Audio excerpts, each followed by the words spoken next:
കാരുണ്യവാനും സ്നേഹനിധിയുമായ വാഴ്ത്തപ്പെട്ട സ്വർഗസ്ഥ നല്ല പിതാവേ, അനുഗ്രഹീതമായ ഈ നല്ല പകൽക്കാലത്തിനായി ദൈവത്തോട് നന്ദി പറയുന്നു. ഇന്ന് പ്രഭാതത്തിൽ ഉണരുവാനും കർത്താവെ ഈ പകൽക്കാല ധ്യാനത്തിൽ വരുവാനും ഞങ്ങൾ മഹാഭാഗ്യത്തിനായി ദൈവത്തോട് നന്ദി പറയുന്നു. കർത്താവെ, ഞങ്ങളൊക്കെ വ്യത്യസ്തമായ കുടുംബങ്ങളിലും വ്യത്യസ്തമായ സാഹചര്യങ്ങളിലും വ്യത്യസ്ത സ്വഭാവമുള്ളവരാ.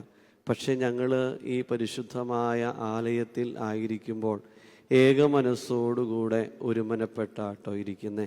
അതുകൊണ്ട് തന്നെ കർത്താവെ, നീ ഞങ്ങളോട് സംസാരിക്കണമേ. ഞങ്ങളോട് കർത്താവിൻ്റെ വചനം ശക്തമായി ഇടപെടണമേ എന്ന് പ്രത്യേകമായി പ്രാർത്ഥിക്കുന്നു. പ്രത്യേകാൽ കർത്താവേ ദൈവമേ, ഞങ്ങളുടെ ജീവിതത്തിൽ ഒരു പുതിയ അനുഭവം ഞങ്ങൾക്ക് നൽകണമേ. വന്നതുപോലെ പോകാൻ ഇടയാകരുത് കർത്താവെ, ഇരുന്നതുപോലെ എഴുന്നേൽക്കാൻ ഇടയാകരുത് കർത്താവെ. കാലിക്കുടങ്ങളായിട്ട് വന്നിരിക്കുന്നു, നിറകുടങ്ങളായിട്ട് കടന്നു പോകുവാൻ മുഖാന്തരമായി തീരണമേ കർത്താവെ. പാറയെ തകർക്കുന്ന കൂടം പോലെയുള്ള അങ്ങയുടെ തിരുവചനം, രോഗികളെ സൗഖ്യപ്പെടുത്തുന്ന ജീവന്റെ വചനം, ഇരുതല വാളിനേക്കാൾ മൂർച്ചയേറിയതും അസ്ഥിമജ്ജകളിൽ തുളച്ചു കയറി ഹൃദയവിചാര വികാരങ്ങൾ അറിയുന്ന തമ്പുരാന്റെ മാറ്റമില്ലാത്ത വചനം ശ്രവിക്കുവാൻ തക്കവണ്ണം, അത് ശ്രവിക്കുക മാത്രമല്ല ഞങ്ങളുടെ ഹൃദയത്തിൽ ആഴമായി പതിച്ച് 30, 60, 100 മേനി ഫലം കായ്ക്കുവാൻ തക്കവണ്ണം സഹായിക്കണമേ എന്ന് പ്രത്യേകമായി പ്രാർത്ഥിക്കുന്നു. കർത്താവെ, അടിയൻ ഇവിടെ എഴുന്നേറ്റ് നിൽക്കുമ്പോൾ അടിയൻ്റെ കുറവുകളും ബലഹീനതകളും കണക്കിടരുതേ കർത്താവെ. അടിയനെ ക്രൂശിൻ്റെ മറവിൽ മറച്ചു കൊള്ളണമേ. അടിയൻ്റെ ശബ്ദമല്ലല്ലോ ഇവിടെ കേൾക്കേണ്ടത്, ദൈവശബ്ദം കേൾക്കുവാൻ സഹായിക്കണമേ എന്ന് പ്രത്യേകമായി പ്രാർത്ഥിക്കുന്നു. പരിശുദ്ധ റുഹായുടെ ശക്തിയെ ഞങ്ങളെ നയിക്കണമേ. പരിശുദ്ധ ദൈവമാതാവേ, പരിശുദ്ധ പിതാക്കന്മാരെ, പ്രത്യേകിച്ച് പരിശുദ്ധനായ പരിമല തിരുമേനി ഞങ്ങൾക്ക് വേണ്ടി മധ്യസ്ഥം വഹിക്കണമേ. ആയത് പിതാവിൻ്റെയും പുത്രൻ്റെയും പരിശുദ്ധ റുഹായുടെയും നാമത്തിൽ തന്നെ ആമീൻ. ദൈവത്തിൻ്റെ അതിപരിശുദ്ധ നാമം വാഴ്ത്തപ്പെടുമാറാകട്ടെ. ഏറ്റവും ആദരണീയരായിരിക്കുന്ന ബഹുമാനപ്പെട്ട മത്തായിക്കുട്ടിയച്ഛൻ, അതോടൊപ്പം തന്നെ ബഹുമാനപ്പെട്ട എൽദോസച്ചൻ, കൂടി വന്നിരിക്കുന്ന കേട്ടുകൊണ്ടിരിക്കുന്ന മാതാപിതാക്കന്മാരെ, സഹോദരി സഹോദരങ്ങളെ, കുഞ്ഞുങ്ങളെ, എല്ലാവർക്കും ത്രിയേക ദൈവത്തിൻ്റെ അതിപരിശുദ്ധ നാമത്തിൽ സ്നേഹവന്ദനം അറിയിക്കട്ടെ. സുഖമാണോ? സുഖാണോ? എന്ത് സുഖാച്ച, മഴയാണല്ലേ? സന്തോഷാണോ? നല്ല മഴയുണ്ട് അല്ലേ? പുറമെ നല്ല മഴ. അപ്പം നമ്മുടെ ഉള്ളിലും അല്ലേ, ചിലരുടെ ഉള്ളൊക്കെ ചൂട് പിടിച്ചിരിക്കുകയാണ്. അപ്പോൾ ഉള്ളൊന്ന് തണക്കട്ടെ. പുറത്ത് മഴ പെയ്യുന്നത് പോലെ ഉള്ളിലും തണക്കട്ടെ എന്ന് നമുക്ക് ആത്മാർത്ഥമായിട്ടും പ്രാർത്ഥിക്കാം. അച്ഛനിന്ന് ദൈവവചനം പറയുവാൻ തക്കവണ്ണം ഇന്ന് തിരഞ്ഞെടുത്തിരിക്കുന്ന വേദഭാഗം വിശുദ്ധ മർക്കോസ് എഴുതിയ സുവിശേഷം, അതിൻ്റെ 10-ാമത്തെ അധ്യായം 46 മുതൽ 52 വരെയുള്ള വാക്യങ്ങളാണ്. വിശുദ്ധ മർക്കോസ് എഴുതിയ സുവിശേഷം 10-ാമത്തെ അധ്യായം അതിൻ്റെ 46 മുതൽ 52 വരെയുള്ള വാക്യങ്ങളാണ്. അച്ഛൻ വായിക്കാം, നിങ്ങൾ ശ്രദ്ധിച്ചിരിക്കുക. അവർ എറിഹോവിലെത്തി. പിന്നെ അവൻ ശിഷ്യന്മാരോടും വലിയ ജനാവലിയോടും കൂടെ എറിഹോവിൽ നിന്ന് പുറപ്പെടുമ്പോൾ തിമായുടെ മകനായ ബർത്തീമായി എന്ന കുരുടനായ ഒരു ഭിക്ഷക്കാരൻ വഴിയരികിൽ ഇരുന്നിരുന്നു. നസ്രായനായ യേശു എന്ന് കേട്ടിട്ട് അവൻ, ദാവീദ് പുത്ര യേശുവേ, എന്നോട് കരുണ തോന്നണമേ എന്ന് നിലവിളിച്ചു തുടങ്ങി. മിണ്ടാതിരിക്കുവാൻ പലരും അവനെ ശാസിച്ചിട്ടും, ദാവീദ് പുത്ര എന്നോട് കരുണ തോന്നണമേ എന്നവൻ ഏറ്റവും അധികം നിലവിളിച്ചു പറഞ്ഞു. അപ്പോൾ യേശു നിന്നു, അവനെ വിളിക്കുവിൻ എന്ന് പറഞ്ഞു. ധൈര്യപ്പെടുക, എഴുന്നേൽക്കുക, യേശു നിന്നെ വിളിക്കുന്നു എന്ന് അവർ പറഞ്ഞ് കുരുടനെ വിളിച്ചു. അവൻ തൻ്റെ പുതപ്പ് ഇട്ടുകളഞ്ഞ് ചാടി എഴുന്നേറ്റ് യേശുവിൻ്റെ അടുക്കൽ വന്നു. യേശു അവനോട്, ഞാൻ നിനക്ക് എന്ത് ചെയ്തു തരണമെന്ന് നീ ഇച്ഛിക്കുന്നു എന്ന് ചോദിച്ചതിന്, റബൂനി, എനിക്ക് കാഴ്ച പ്രാപിക്കണമെന്ന് കുരുടൻ അവനോട് പറഞ്ഞു. യേശു അവനോട്, പോകുക, നിന്റെ വിശ്വാസം നിന്നെ രക്ഷിച്ചിരിക്കുന്നു എന്ന് പറഞ്ഞു. ഉടനെ അവൻ കാഴ്ച പ്രാപിച്ചു, യാത്രയിൽ അവനെ അനുഗമിച്ചു. എല്ലാവർക്കും സുപരിചിതമായിട്ടുള്ളൊരു വേദഭാഗമാണ് അല്ലേ? നിങ്ങൾ എത്ര വട്ടം ഇത് വായിച്ചിട്ടുണ്ട്, എത്ര വട്ടം ഇത് കേട്ടിട്ടുണ്ട് അല്ലേ? അപ്പോൾ അതുകൊണ്ട് ഇന്ന് നമുക്ക് ഇതിലൂടെ നമുക്ക് ചിലപ്പോൾ ഈ തിരുവചനമായിരിക്കാം നമ്മുടെ ജീവിതത്തിലേറെ സ്പർശിക്കുന്നത്. അത് നമ്മുടെ ഹൃദയത്തിൽ ആഴമായി പതിയട്ടെ എന്ന് നമുക്ക് ആത്മാർത്ഥമായിട്ടും പ്രാർത്ഥിക്കാം. പ്രത്യേകിച്ച് ഇവിടെ ഒരിക്കൽ കൂടെ ഒരവസരം കൂടെ ദൈവം ഈ പരിപാവനമായ പരിശുദ്ധനായ പരിമല തിരുമേനിയുടെ സാന്നിധ്യം നിറഞ്ഞു നിൽക്കുന്ന ഈ സ്ഥലത്ത് അച്ഛനും നിങ്ങൾക്ക് ഒരുമിച്ചായിരിക്കാൻ ദൈവകൃപ തന്നതിനായി നമുക്ക് ദൈവത്തെ മഹത്വപ്പെടുത്താം. പ്രിയപ്പെട്ടവരെ, ബഹുമാനപ്പെട്ട ബോബി ജോസ് കട്ടിക്കാട് എന്ന് പറയുന്നൊരു അച്ഛൻ എഴുതിയ ഒരു കഥയാണ് മുടന്തനായ ആട്ടിൻകുഞ്ഞ് എന്ന് പറയുന്ന ഒരു കഥ. ആ കഥയിൽ മുടന്തനായ ആട്ടിൻകുഞ്ഞിനെ കുറിച്ച് പറയുന്നത് രോമം കത്രിക്കപ്പെട്ട കുഞ്ഞാടും ദളം കൊഴിയപ്പെട്ട പുഷ്പങ്ങളും പുഴുക്കുത്തേറ്റ ഫലമൂലാദികളും ബലിപീഠത്തിൽ നിന്ന് മാറ്റി നിർത്തപ്പെട്ട കാലം മുടന്തനായ ഒരു ആട്ടിൻകുഞ്ഞുണ്ടായിരുന്നു. ആ ആട്ടിൻകുഞ്ഞിനെ പലപ്പോഴും ഇടയൻ ശകാരിക്കും. കാരണം മറ്റ് ആടുകളോടൊപ്പം ഓടി എത്തപ്പെടാത്തത് കൊണ്ട് പലപ്പോഴും വഴക്ക് പറഞ്ഞിട്ടുണ്ട്. അവിടെയുള്ള ഗ്രാമീണ പെൺകുട്ടികൾ പലപ്പോഴും ഈ മുടന്തുള്ളത് കൊണ്ട് പലപ്പോഴും മറ്റുള്ള ആട്ടിൻകുഞ്ഞിനെ സ്നേഹിക്കുന്നത് പോലെ ഇതിനെ കരുതാറില്ല. അപ്പം അങ്ങനെയാകെ ഈ മുടന്തനായ ആട്ടിൻകുഞ്ഞിന് വളരെ പ്രയാസമായി. അങ്ങനെ ആ പ്രയാസപ്പെട്ട് ഈ മുടന്തനായ ആട്ടിൻകുഞ്ഞ് പ്രതീക്ഷിക്കുകയാണ്, എന്തായാലും ഇടയൻ ശകാരിച്ചാലും ഗ്രാമീണ പെൺകുട്ടികൾ എന്നെ തഴഞ്ഞാലും എനിക്ക് എന്തായാലും ദേവാലയത്തിലൊരു സ്ഥാനമുണ്ടല്ലോ. അങ്ങനെ ഈ മുടന്തനായ ആട്ടിൻകുഞ്ഞ് ബലിമൃഗങ്ങളോടൊപ്പം കൂടുകയാണ്. അങ്ങനെ ബലിമൃഗങ്ങളോടൊപ്പം കൂടിക്കഴിഞ്ഞപ്പോൾ വൈകല്യമുള്ളതിനെ ബലിയർപ്പിക്കില്ലല്ലോ. അപ്പം അങ്ങനെ ആടുകളെയൊക്കെ പരിശോധിച്ച് നോക്കിയപ്പോൾ ഈ മുടന്തുള്ളത് കൊണ്ട് അവിടെയും തഴയപ്പെട്ടു. അങ്ങനെ തഴയപ്പെട്ട് ആകെ പ്രയാസപ്പെട്ട് അവ നിരാശനായി ദേവാലയത്തിൻ്റെ പടിയിറങ്ങാണ്. ആ പടിയിറങ്ങുന്ന സമയത്ത് അതിനെതിരെ ഒരു സാധു മനുഷ്യൻ വന്നു. അത് വേറെ ആരുമല്ല, നമ്മുടെ കർത്താവായ യേശുതമ്പുരാനാണ്. യേശുതമ്പുരാൻ ആ ആടിനെ കോരിയെടുത്തുകൊണ്ട് തൻ്റെ മാറോട് ചേർത്ത് പിടിച്ച് അതിൻ്റെ മൂർധാവിൽ ചുംബിച്ചു. അങ്ങനെയുള്ള ഒരു വ്യക്തിയെ കുറിച്ചാണ് ഇന്നത്തെ ഈ വേദഭാഗത്ത് പരാമർശിക്കുന്നത്. സമൂഹത്തിൽ നിന്ന് പുറന്തള്ളപ്പെട്ട ഒരു വ്യക്തിയാണ് ബർത്തിമായി. ഇതുപോലെ തന്നെ ചിലപ്പോൾ നമ്മളും ചിന്തിക്കണ്ടാകാം, അല്ലേ? എന്നെ ആരും മനസ്സിലാക്കണില്ലല്ലോ, എന്നെ ആരും സ്നേഹിക്കണില്ലല്ലോ, എന്നെ എപ്പോഴും മറ്റുള്ളവരൊക്കെ തള്ളി പറയുന്നുണ്ടല്ലോ എന്ന് നമ്മൾ പലപ്പോഴും ചിന്തിച്ചിട്ടുണ്ടാകാം. അങ്ങനെ ആരെങ്കിലും ചിന്തിച്ചിട്ടുണ്ടെങ്കിൽ ഈ ബർത്തിമായുടെ ജീവിതവുമായി ബന്ധപ്പെട്ട് നമ്മൾ പരിശോധിക്കുമ്പോൾ കർത്താവ് നമ്മളോട് സംസാരിക്കും. ഒരു പുതിയ അനുഭവം നമുക്ക് ദൈവം തരും. അവൻ്റെ അവസാനത്തെ ആശ്രയമായിരുന്ന യേശുവിനെ വിളിക്കുമ്പോഴും അതിനെ തടയുന്നവരാണ് അവിടെയുള്ള പല ആളുകളും. പക്ഷെ അവൻ പരിപൂർണമായിട്ടും യേശുവിൽ വിശ്വസിച്ചു. അങ്ങനെ അവൻ്റെ ജീവിതത്തിലൊരു പുതിയ അനുഭവം ബർത്തിമായിക്ക് ലഭിക്കുകയാണ്. ഇവിടെ വിശുദ്ധ മർക്കോസ് എഴുതിയ സുവിശേഷത്തിൽ വഴിയുടെ പ്രതിപാദനം, അതായത് വഴിയുടെ പ്രതിപാദനത്തെക്കുറിച്ച് പരാമർശിക്കുന്ന ഭാഗമാണ് വിശുദ്ധ മർക്കോസ് എഴുതിയ സുവിശേഷം 8-ാമത്തെ അധ്യായം 27 മുതൽ 10-ാമത്തെ അധ്യായം 52-ാമത്തെ വാക്യം വരെ. ഇവിടെ പറയുന്നത് ഇങ്ങനെയാണ്: യേശു ശിഷ്യരുമായി പീലിപ്പോസിന്റെ കൈസരിക്കടുത്ത ഗ്രാമങ്ങളിലേക്ക് പോയി വഴിയിൽ വെച്ച് ശിഷ്യന്മാരോട് എന്ന് പറഞ്ഞു തുടങ്ങുന്ന ഭാഗമാണ്. അതിൻ്റെ സമാപനമാണ് ബർത്തിമായിയുടെ സൗഖ്യത്തെക്കുറിച്ച് പരാമർശിക്കുന്നത്. വിശുദ്ധ മർക്കോസ് സുവിശേഷത്തിൽ 2 സുപ്രധാന വിഭാഗങ്ങൾക്ക് ഇവിടെ പരിസമാപ്തി കുറിക്കുന്നുണ്ട്. ഒന്ന്, അപ്പത്തിൻ്റെ പ്രതിപാദനം. വിശുദ്ധ മർക്കോസ് എഴുതിയ സുവിശേഷം 6-ാമത്തെ അധ്യായം 30 മുതൽ 8-ാമത്തെ അധ്യായം 26 വരെ അപ്പത്തെക്കുറിച്ചുള്ള പ്രതിപാദനമാണ്. ഇത് അവസാനിക്കുന്നത് ബെത്സയിദായിലുള്ള കുരുടന് കാഴ്ച നൽകിക്കൊണ്ടാണ്. അടുത്ത ഭാഗം വഴിയുടെ പ്രതിപാദനം. വഴിയുടെ പ്രതിപാദനം ആരംഭിക്കുന്നത് വിശുദ്ധ മർക്കോസ് എഴുതിയ സുവിശേഷം 8-ാമത്തെ അധ്യായം 27 മുതൽ 10-ാമത്തെ അധ്യായം 52-ാം വാക്യം വരെയാണ്. അപ്പോൾ ഈ അവസാനിക്കുന്നത് ബർത്തീമായി എന്ന അന്ധന് സൗഖ്യം നൽകുന്ന ഭാഗമാണ്. അപ്പോൾ ബെത്സയിദയിലെ അന്ധന്റെ സൗഖ്യം കഴിഞ്ഞ തൊട്ടടുത്ത് തന്നെയാണ് പരിശുദ്ധനായ പത്രോസ്ലീഹായുടെ വിശ്വാസ പ്രഖ്യാപനം നടക്കുന്നത്.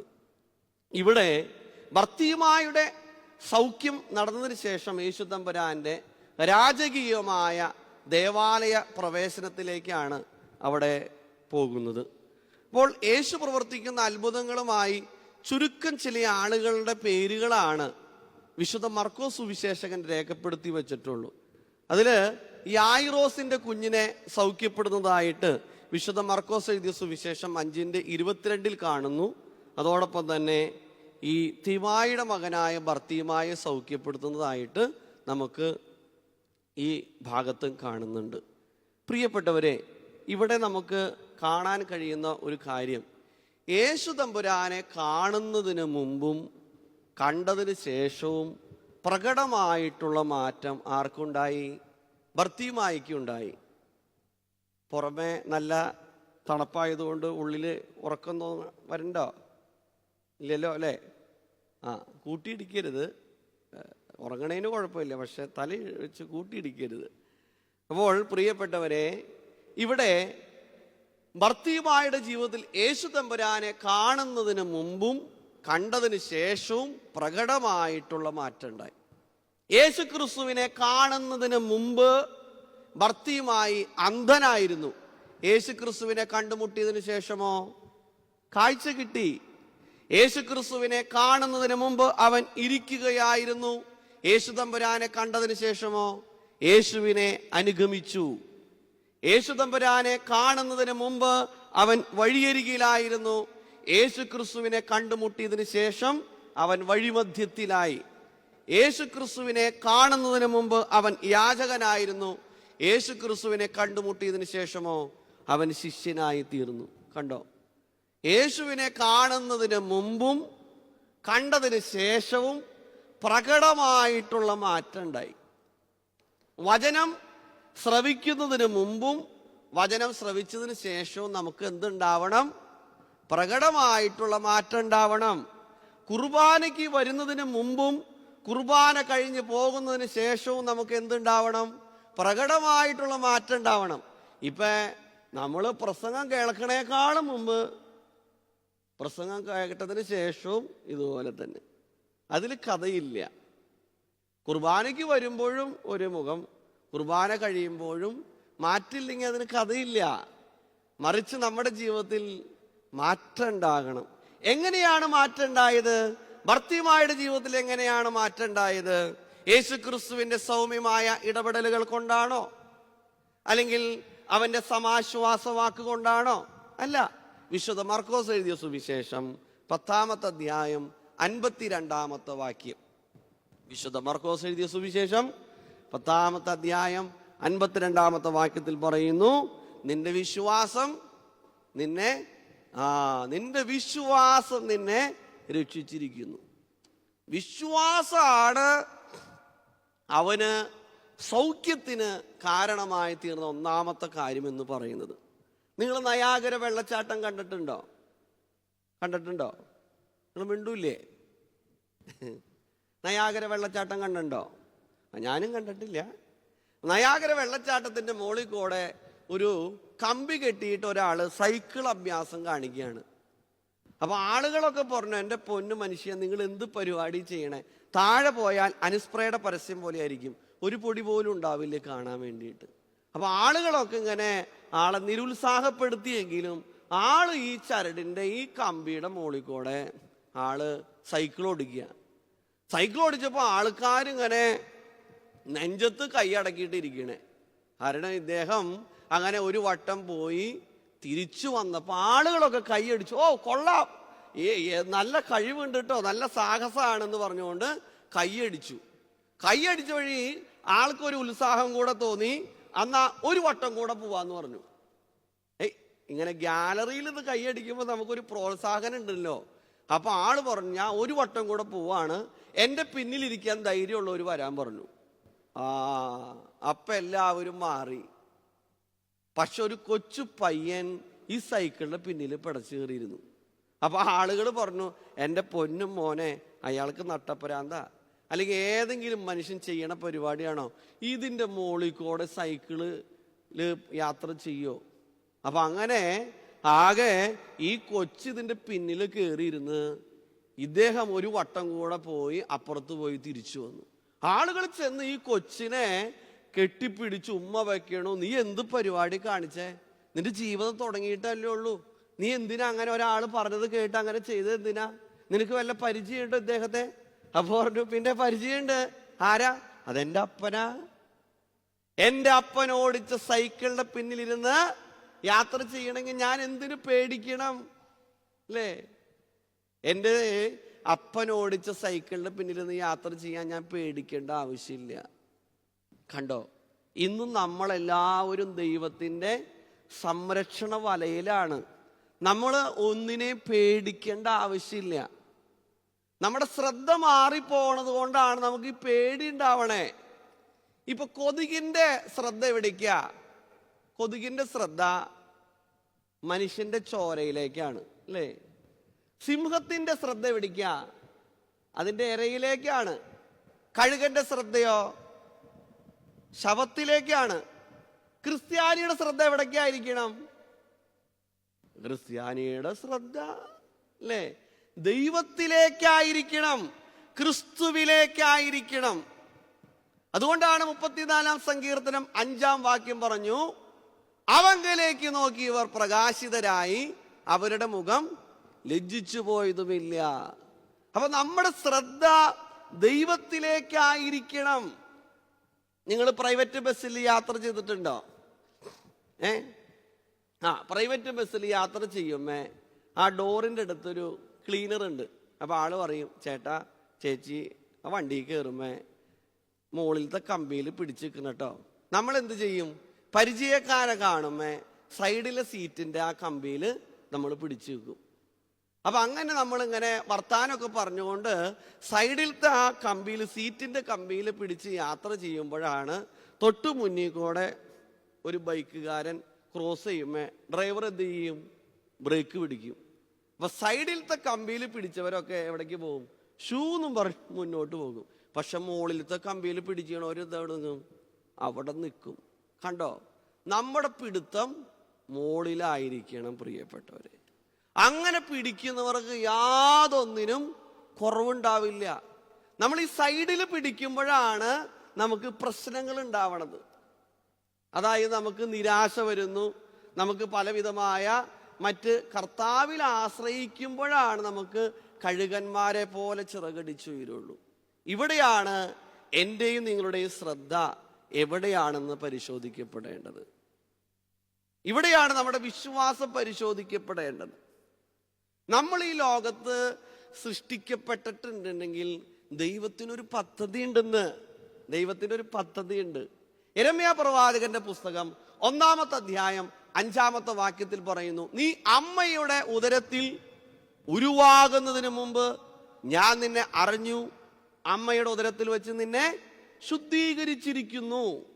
29-ാമത്തെ അധ്യായം 11-ാമത്തെ വാക്യം, യെരമ്യാ പ്രവാചകന്റെ പുസ്തകം 29-ാമത്തെ അധ്യായം 11-ാമത്തെ വാക്യത്തിൽ പറയുന്നു, നിന്നെ കുറിച്ച് എനിക്കൊരു പദ്ധതിയുണ്ട്, അത് നിന്റെ നാശത്തിനുള്ളതല്ല, നിന്റെ ക്ഷേമത്തിനുള്ള പദ്ധതിയാണ്, നിനക്ക് ശുഭമായ ഭാവിയും പ്രത്യാശയും തരുന്ന പദ്ധതിയാണ്.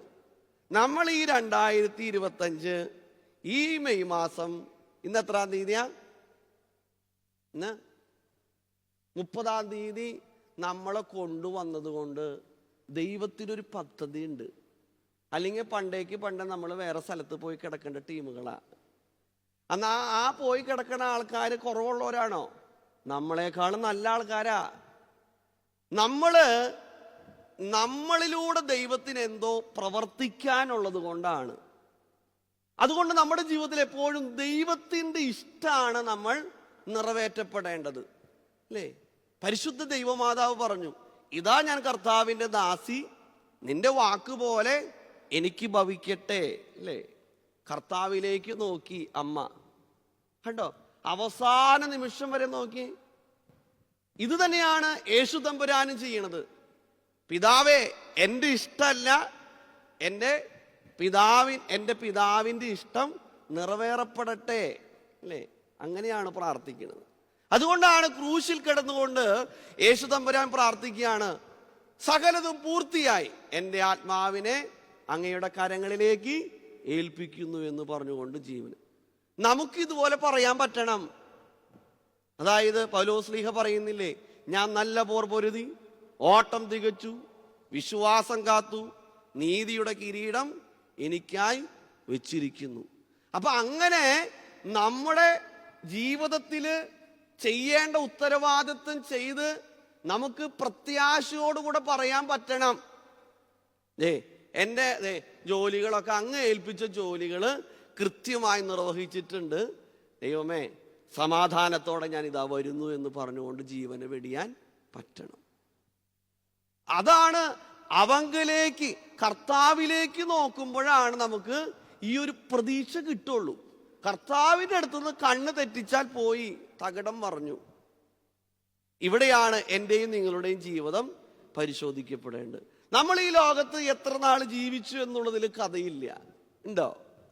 ജീവിച്ചിടത്തോളം കാലം എങ്ങനെ ജീവിച്ചു എന്നുള്ളതാണ് പ്രധാനം. അതൊരു അപ്പനായിട്ട്, ഒരു അമ്മയായി, ഒരു പിതാവും ഒരു മകനും മകളും, ഭാര്യയും ഭർത്താവും, സഹോദരനും സഹോദരിയും, അയൽവക്കക്കാരനും അയൽവക്കക്കാരിയും എന്ന നിലയിൽ എങ്ങനെ ജീവിക്കുന്നു എന്നുള്ളതാണ് പ്രധാനം. അപ്പൊ 100 വയസ്സ് വരെ ജീവിച്ചിരുന്നിട്ട് നമ്മളൊരു ഗുണമില്ലാണ്ട് മരിച്ചു കഴിഞ്ഞാൽ എന്താ പ്രയോജനമുള്ളത്? ഒരിക്കലും ഒരു ശവടക്കിന് ഇങ്ങനെ ഭർത്താവ് മരിച്ചു കിടക്കണു, ഭാര്യയും മക്കളും സൈഡിലിരിക്കണു, അച്ഛൻ അങ്ങോട്ട് പ്രസംഗിക്കാൻ തുടങ്ങി. അച്ഛൻ പ്രസംഗിച്ച് 10 മിനിറ്റ് കഴിഞ്ഞ് കഴിഞ്ഞപ്പോൾ ഭാര്യ തൊട്ടടുത്തിരിക്കുന്ന മോനോട് ചോദിച്ചു, നമ്മുടെ അപ്പം തന്നെയാണോ ഈ കിടക്കണേന്ന്? കാരണം ജീവിതത്തിൽ കണ്ടിട്ടില്ല. അച്ഛൻ പറയുന്ന ഈ സ്വഭാവ വിശേഷണങ്ങൾ ഈ ഭർത്താവിൽ നിന്ന് ഈ ഭാര്യയ്ക്ക് കിട്ടിയിട്ടില്ല, മക്കൾക്കും കിട്ടിയിട്ടില്ല. ഇവിടെയാണ് എൻ്റെയും നിങ്ങളുടെയും ജീവിതം പരിശോധിക്കുക. പള്ളിയിൽ വന്നതുകൊണ്ട് വിശ്വാസിയായോ? പള്ളി വന്നതുകൊണ്ട് വിശ്വാസിയായില്ല. മറിച്ച് മരണത്തിന്റെ നിഴൽ വീണ താഴ്വരയിലൂടെ നടക്കുമ്പോഴും എന്നെ പൊതിഞ്ഞു സൂക്ഷിക്കുന്ന ഒരു ദൈവമുണ്ട് എന്ന് ഉറച്ച ബോധ്യം എനിക്കും നിങ്ങൾക്കും ഉണ്ടാകുമ്പോഴാണ് നമ്മുടെ വിശ്വാസം പൂർണ്ണമാവുന്നത്. ഇവിടെയാണ് നമ്മൾ ഈ ലോകത്ത് എത്ര നാൾ ജീവിച്ചു എന്നുള്ളതിൽ കഥയില്ല. ജീവിച്ചിടത്തോളം കാലം എങ്ങനെ ജീവിച്ചു എന്നുള്ളതാണ് പ്രധാനം. ദൈവവചന പ്രകാരം പറയുന്നത്, മൺമയമാം ഈ ഉലകിൽ കാൺമതുമായ വൻമഹിമാദനം സുഖങ്ങൾ സകലവുമായ മഞ്ഞിൽ നമ്മൾ ജീവിതമോ പുല്ലിനെ പോലെ, ഇന്നു കണ്ടു നാളെ വാടും പൂക്കളെ പോലെ. 7-10 ഏറെയായാൽ 80 മാത്രം, നീളുമായുസതു നിനച്ചാൽ 80 കഴിഞ്ഞ കഷ്ടതയുള്ളൂ എന്ന് പറയണേ. 80 വരെയൊക്കെ എത്തും, ഈ വണ്ടി എത്തുമോ? എനിക്കൊരു 95 വയസ്സ് വരെ എത്തണം എന്നൊരു ആഗ്രഹമുണ്ട്. 80 വയസ്സ് വരെ ജീവിച്ചിരിക്കുകയാണെങ്കിൽ എത്ര ദിവസം ജീവിക്കാം? 80 × 365, ഏകദേശം 29,200 ദിവസം ജീവിക്കാം.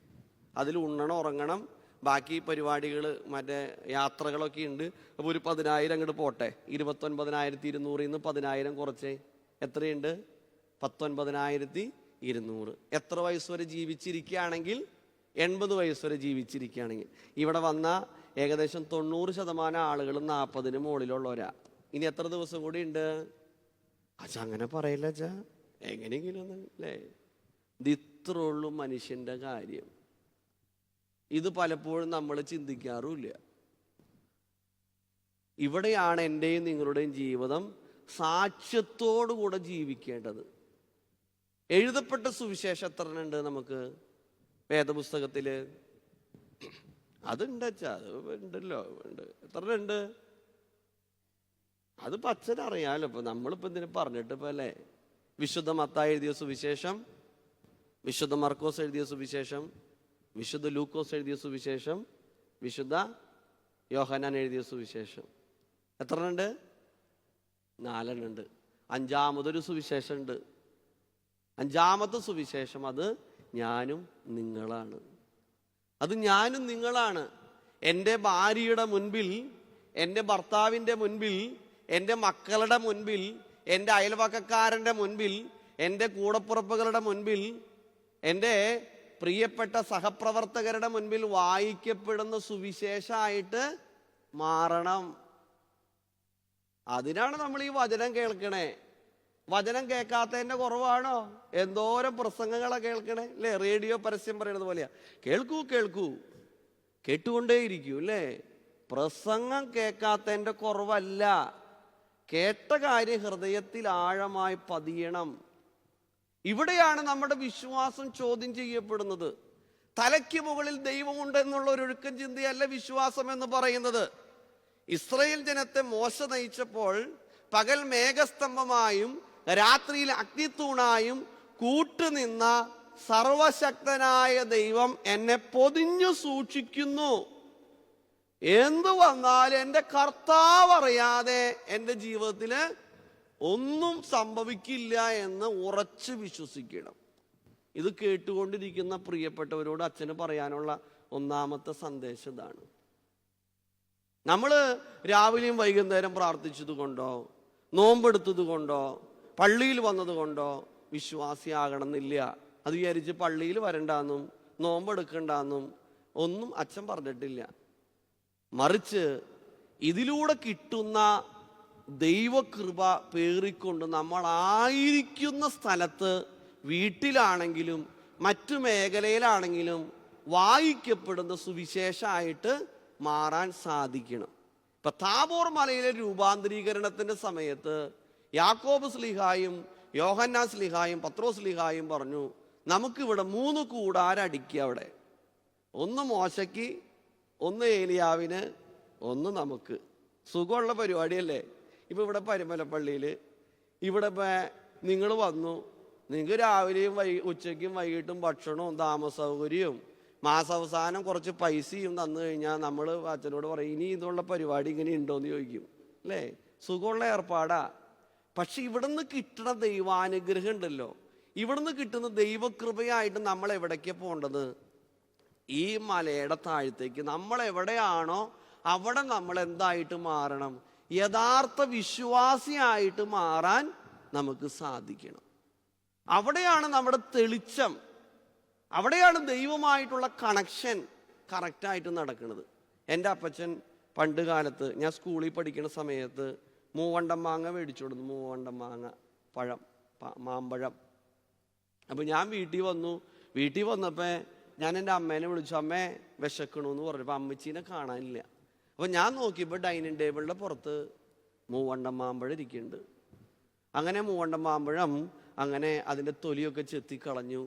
അത് ഞാൻ കഷ്ണിച്ച് നോക്കിയപ്പോൾ ജില്ലാ സമ്മേളനവും സംസ്ഥാന സമ്മേളനവും. എന്തിൻ്റെ? പുഴുവിൻ്റെ. ഒടുക്കത്തെ വിശപ്പം എനിക്ക്.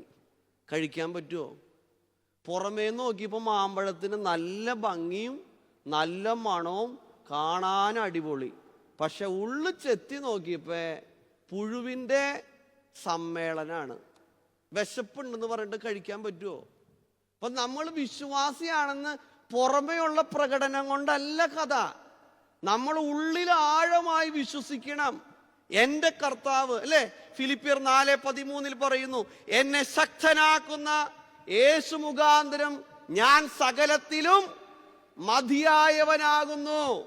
ഫിലിപ്പിയർ 4:19 പറയുന്നു, എൻ്റെ പിതാവ് തൻ്റെ മഹത്വത്തിന്റെ സമ്പന്നതയിൽ നിന്ന് യേശു ക്രിസ്തു വഴി എനിക്ക് ആവശ്യമുള്ളതൊക്കെയും തരും.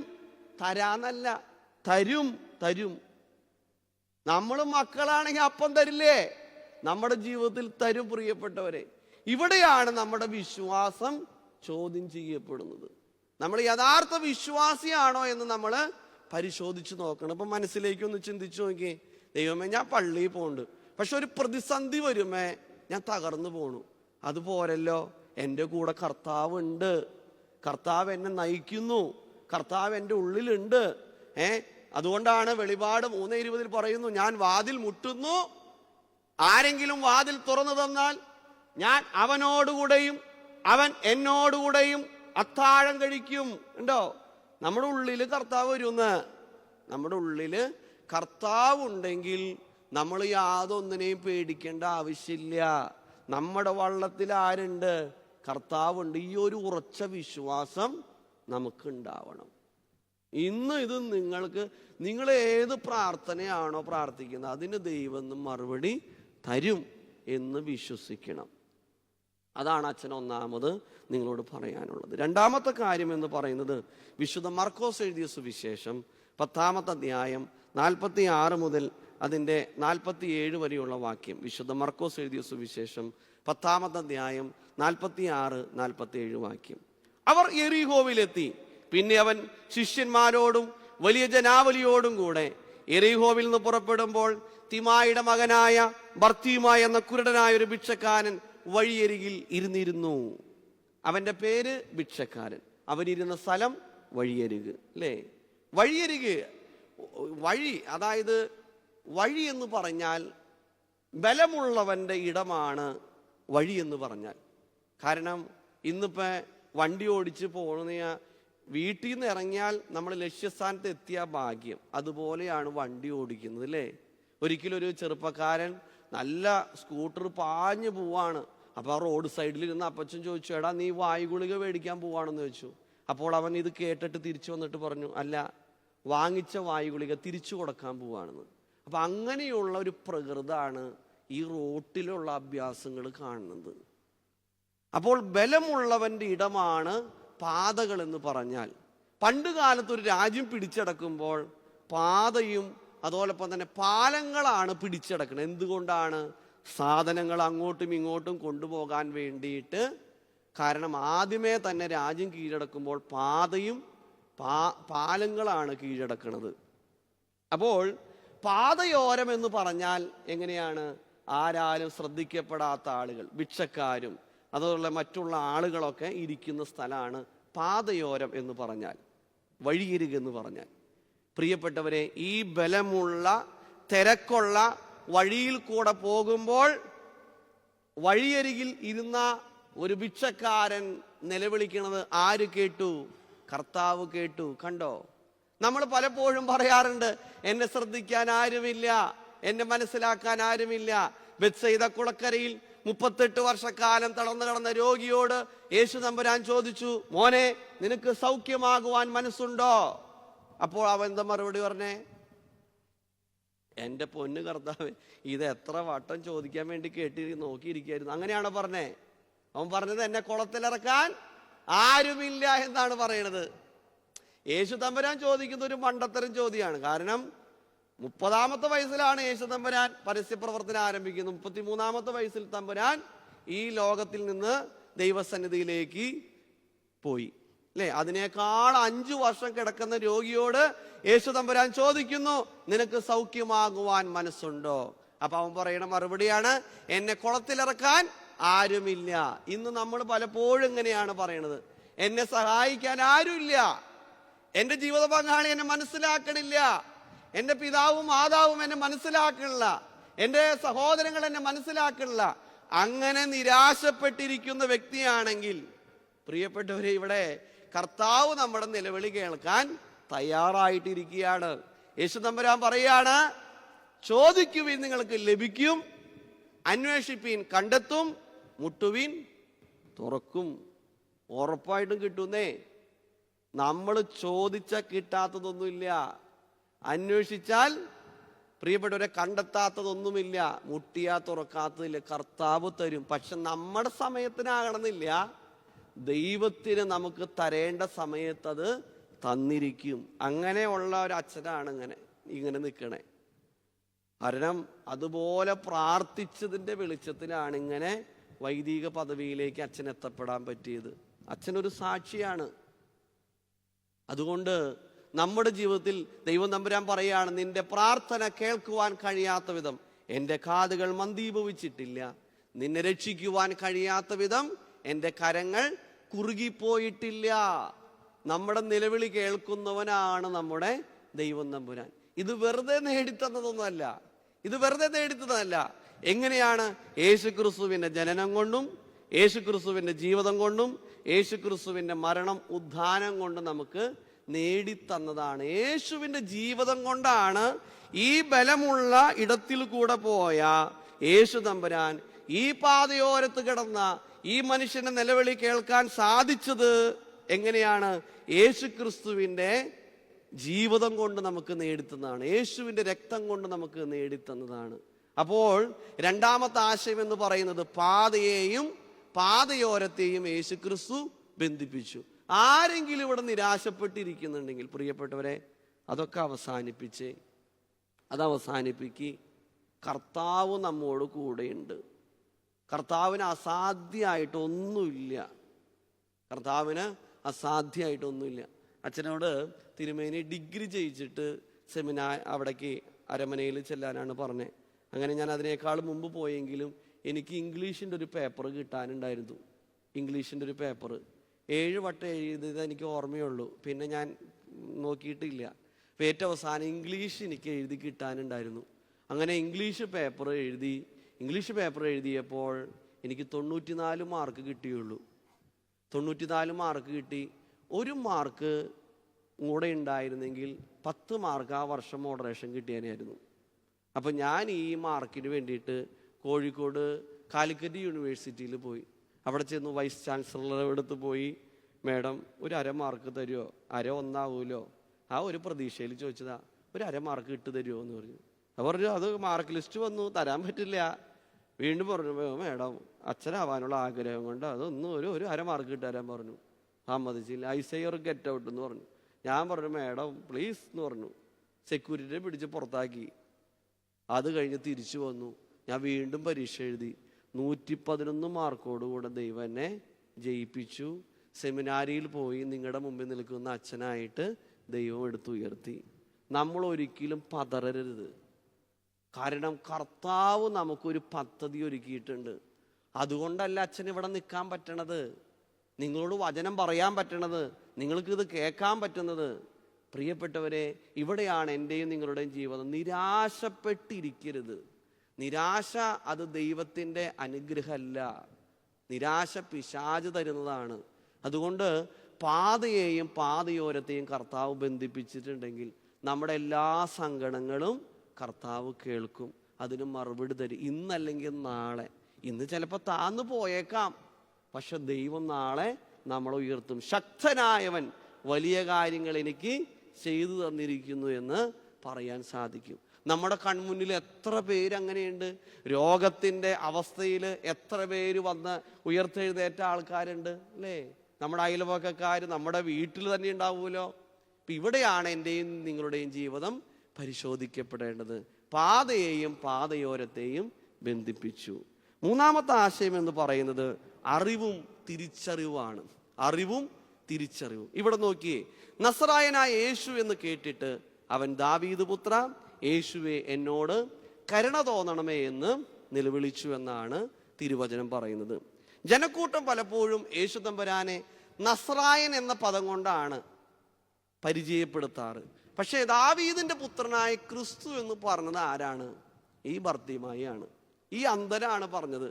ഇവന് വലിയ കേട്ടുകേൾവി മാത്രമേ ഉള്ളൂ. ഇവന് വലിയ പാണ്ഡിത്യമോ അതോടൊപ്പം തന്നെ മറ്റ് വലിയ മഹിമയോ ഒന്നും ഇല്ലാത്തൊരു മനുഷ്യനാണ് പറയുന്നത്, ദാവീദിന്റെ പുത്രനായ യേശുവെ എന്നോട് കരുണ തോന്നണമേ. നോക്കിയേ, വിശുദ്ധ യോഹന്നാൻ എഴുതിയ സുവിശേഷം 1-ാമത്തെ അധ്യായം 45-ാമത്തെ വാക്യത്തിൽ പറയുന്നു, പീലിപ്പോസ് നഥാനിയേലിനെ യേശുവിനെ കുറിച്ച് പറയുമ്പോൾ ന്യായപ്രമാണത്തിൽ മോശയും പ്രവാചകനും എഴുതിയിരിക്കുന്നവനെ കണ്ടെത്തിയിരിക്കുന്നു. അവൻ യോസേപ്പിന്റെ പുത്രനായ യേശു എന്ന നസ്രത്തുകാരൻ എന്ന് പറഞ്ഞു. അപ്പോഴാണ് നഥാനിയേൽ ചോദിക്കുന്നത്, നസ്രത്തിൽ നിന്നും എന്തെങ്കിലും നന്മ ഉണ്ടാകുമോ എന്ന് ചോദിക്കുകയാണ്. ഒരു കളിയാക്കി ചോദിക്കുന്നതാണ് നഥാനിയേൽ പീലിപ്പോസിനോട്. നമ്മൾ പറയില്ലേ, കൊടുത്താൽ കൊല്ലത്തും കിട്ടും, കൊല്ലം കണ്ടവൻ ഇല്ലം വേണ്ട, കൊച്ചി കണ്ടവൻ അച്ചി വേണ്ട എന്ന് പറയുന്നത് പോലെയുള്ളൊരു പഴമൊഴിയാണ് നസ്രത്തിൽ നിന്ന് എന്തെങ്കിലും നന്മ ഉണ്ടാകുമോ എന്ന്. ഇതുപോലെ തന്നെയാണ് വിശുദ്ധ മത്തായി എഴുതിയ സുവിശേഷം 26-ാമത്തെ അധ്യായം 71-ാമത്തെ വാക്യത്തിൽ പറയുന്നു, ഇവനും ഈ നസ്രായനായ യേശുവിനോട് കൂടെ ഉണ്ടായിരുന്നുവല്ലോ. ആരാണ് പറഞ്ഞത്? അതായത് യേശു ക്രിസ്തുവിന് ന്യായവിസ്താര സമയത്ത് പത്രോസ് ലീഹ അവിടെയൊക്കെ നടന്നപ്പോൾ സ്ത്രീകൾ ചോദിക്കുകയാണ്, ഇവനും അവൻ്റെ കൂട്ടത്തിലുള്ള ആളല്ലേ എന്ന്. 1 പ്രാവശ്യമല്ല 3 പ്രാവശ്യം പറഞ്ഞു, ഞാൻ ഈ നാട്ടുകാരനേ അല്ല എന്ന് പറഞ്ഞുകൊണ്ട് പത്രോസ് ലീഹ തള്ളിപ്പറഞ്ഞു. എമ്മാവൂസിലേക്ക് പോയ ശിഷ്യന്മാരും നസ്രായനായ യേശുവിനെ കുറിച്ചാണ് പരിചയപ്പെടുന്നത്. വിശുദ്ധ ലൂക്കോസ് എഴുതിയ സുവിശേഷം 24-ാമത്തെ അധ്യായം 19-ാമത്തെ വാക്യം. ദൈവത്തിലും സകല ജനത്തിനു മുമ്പാകെ പ്രവൃത്തിയിലും വാക്കിലും ശക്തിയുള്ള പ്രവാചകനായ നസ്രായനായ യേശുവിനെ കുറിച്ചുള്ളത് തന്നെ എന്ന് പറഞ്ഞുകൊണ്ട് സംസാരിച്ചു കൊണ്ടാണ് പോകുന്നത്. സാധാരണ ജനങ്ങൾ നസ്രായനായ യേശുവിനെ കുറിച്ച് പരാമർശിച്ചുകൊണ്ടാണ് പോയത്. അശുദ്ധാത്മാവ് ബാധിച്ച ആളുകൾ പറയുന്നു, നസ്രായനായ യേശുവേ, ഞങ്ങൾക്കും നിനക്കും എന്ത് എന്ന് പറയുന്നുണ്ട്. സുന്ദരമെന്ന ഗോപുരത്തിൽ മുടന്തനായ മനുഷ്യൻ ഭിക്ഷയാചിച്ചപ്പോൾ പത്രോസ്ലീഹ പറഞ്ഞു, വെള്ളിയോ പൊന്നോ ഞങ്ങളുടെ കയ്യിലില്ല, നസ്രായനായ യേശുവിന്റെ നാമത്തിൽ എഴുന്നേൽക്കുവിനെന്ന് പറയുന്നു. അപ്പോൾ ഇവിടെയൊക്കെ നസ്രായനായ യേശു എന്നാണ് പരാമർശിക്കുന്നത്. പക്ഷേ ദാവീദിന്റെ പുത്രനായ ക്രിസ്തു എന്ന് ഈ അന്ധനായ മനുഷ്യൻ അവിടെ വിശ്വാസ പ്രഖ്യാപനം നടത്തുകയാണ്. അറിവിൽ ഒതുങ്ങുന്നതും തിരിച്ചറിവിൽ ഒതുങ്ങാത്തതുമായ രണ്ട് വിശേഷണങ്ങൾ നൽകുന്നതിലൂടെ ക്രിസ്തുവിനെ അറിയുകയും തിരിച്ചറിയുകയും ചെയ്യുന്ന ഒരുവനെയാണ് നാം ഇവിടെ കാണുന്നത്. ദാവീദിന്റെ പുത്ര എന്ന് വിളിക്കുന്നത് വഴി ക്രിസ്തുവിന്റെ പാരമ്പര്യത്തെയും രക്ഷാപദ്ധതിയെയും യഹൂദരേക്കാൾ ഈ അന്ധനായ മനുഷ്യൻ തിരിച്ചറിഞ്ഞു. ഇവിടെയാണ് ചോദ്യം, ക്രിസ്തുവിനെ എനിക്കറിയാം, ക്രിസ്തുവിന്റെ അനുഭവങ്ങൾ എന്നിൽ നിന്നും നിങ്ങളിൽ നിന്നും അകലെയാണോ? അല്ലേ? നമുക്ക് ഇവിടെയാണ് അറിവില്ലാഞ്ഞിട്ടാണോ നമുക്ക് കുഴപ്പം? അല്ലേ? ഇന്ന് നോക്കിയേ, നമ്മുടെ ഈ സമൂഹത്തിലേക്ക് നോക്കുമ്പോൾ കൊലപാതകങ്ങൾ അല്ലെങ്കിൽ മറ്റുള്ള ഏത് കാര്യങ്ങളും ചിന്തിച്ചു നോക്കിക്കോ, അറിവില്ലാഞ്ഞിട്ടാണോ? അറിവില്ലാഞ്ഞിട്ടല്ല. എന്തില്ല? തിരിച്ചറിവില്ല. പ്രിയപ്പെട്ടവരെ, നമുക്ക് നമ്മളെ തന്നെ ഒരു ബോധ്യമില്ല. സങ്കീർത്തനക്കാരൻ 103-ാം സങ്കീർത്തനത്തിൽ 2-ാം വാക്യം പറയുന്നു, അവിടുത്തെ ഉപകാരങ്ങളൊന്നും മറക്കരുത്. അവിടുത്തെ ഉപകാരങ്ങൾ ഒരിക്കലും മറക്കരുത്. വീണ്ടും 122-ാം സങ്കീർത്തനം അതിന് 1-ാമത്തെ തിരുവചനം പറയുന്നു, യഹോവയുടെ ആലയത്തിലേക്ക് ഞാൻ പോകാമെന്ന് ആഗ്രഹിച്ചപ്പോൾ ഏറ്റവും അധികം സന്തോഷിച്ചു. അല്ലേ? നമ്മുടെ പള്ളിയിൽ എപ്പോഴാണ് കുർബാന ആരംഭിക്കുന്നത്? എപ്പോഴാരംഭിക്കണേ? സാധാരണഗതിയിൽ 7:30 പ്രഭാത നമസ്കാരവും 8:30 പരിശുദ്ധ കുർബാനയും ആരംഭിക്കൂ. അല്ലേ? തുടങ്ങും. നമ്മളെപ്പോഴാണ് പള്ളിയിൽ പോണത്? അങ്ങനെയൊന്നുമില്ല അച്ഛാ, അതിപ്പോ പള്ളിയിൽ പോയാൽ പോരെ. അല്ലേ? അറിവില്ലാഞ്ഞിട്ടാണോ? അറിവില്ലാഞ്ഞിട്ടല്ല. നമുക്ക് എന്തില്ല? നമുക്ക് അതിനോട് ആഴമായ സ്നേഹം ഉണ്ടാവണം. ദാവീദ് പറയാണ്, ഞാൻ ദേവാലയത്തിലേക്ക് പോകാമെന്ന് ആഗ്രഹിച്ചപ്പോൾ ഞാൻ ഏറ്റവും അധികം സന്തോഷിച്ചു. അപ്പൊ ഓരോ പരിശുദ്ധ കുർബാനയ്ക്ക് പോകുമ്പോഴും ഈ ഒരു ആത്മീയ സന്തോഷം ഉണ്ടാവണം. അടുത്ത ഞായറാഴ്ച, ഇപ്പൊ ഇന്ന് വെള്ളി, നാളെ ശനി, ഞായറാഴ്ച പോകുന്നതിന് മുമ്പ് ഇപ്പോഴല്ല ഒരുങ്ങേണ്ടത്. അതായത് കഴിഞ്ഞ ഞായറാഴ്ച കുർബാന കഴിഞ്ഞതിന് ശേഷം ഒരുങ്ങണം. അല്ലെ? പണ്ട് കാലത്ത് അപ്പച്ചന്മാരും അമ്മച്ചിമാരും വസ്ത്രങ്ങളൊക്കെ കഴുകി ഭദ്രമായിട്ട് ഈ ട്രങ്ക് പെട്ടിയുടെ അടിയിലൊക്കെ വെച്ച് സൂക്ഷിച്ച് ആരെ കൊണ്ടും തൊടിയിക്കില്ല, അത്രയും വിശുദ്ധമായിട്ടാണ് അവർ ദേവാലയത്തിൽ പോയിക്കൊണ്ടിരുന്നത്. ഈ 122-ാം സങ്കീർത്തനം ആരോഹണ ഗീതങ്ങൾ എന്നാണ് അറിയപ്പെടുന്നത്. 120-ാം സങ്കീർത്തനം മുതൽ 134-ാം സങ്കീർത്തനം വരെ ആരോഹണ ഗീതങ്ങൾ എന്നാണ് പറയുന്നത്. അതായത് സിയോൻ മല കയറി കയറി പോകുമ്പോൾ പാടുന്ന പാട്ടാണ് ആരോഹണ ഗീതങ്ങൾ എന്ന് പറയുന്നത്. അപ്പോൾ അവർ പ്രാർത്ഥിച്ചും പ്രകീർത്തിച്ചുമാണ് ദേവാലയത്തിൽ പോയിരുന്നത്. ഇപ്പൊ നമുക്ക് എത്ര പേർക്ക് ഈ സന്തോഷമുണ്ട്? ഞായറാഴ്ച പള്ളിയിൽ പോകാൻ എത്രമാത്രം തിടുക്കുണ്ട് നമുക്ക്. ഇവിടെയാണ് നമുക്ക് തിരിച്ചറിവുണ്ടാകേണ്ടത്, തിരുത്താൻ തയ്യാറാകേണ്ടത്. നമ്മുടെ ജീവിതത്തിൽ കുറവ് സംഭവിക്കാന്നേ ഇപ്പൊ പറയുന്ന അച്ഛൻ അത്ര വലിയ മിടുക്കനൊന്നുമല്ല. കാരണം കുറവുകൾ ഉണ്ടാകാം, തെറ്റുകുറ്റങ്ങൾ ഉണ്ടാകാം. അത് നമ്മൾ തിരുത്താൻ തയ്യാറാകണം. അവിടെയാണ് തിരിച്ചറിവ് എന്ന് പറയുന്നത്. തിരിച്ചറിവുള്ളവരായിട്ട് മാറുവാൻ ഇടയാകണം. കേൾക്കണേന് കുഴപ്പമില്ല.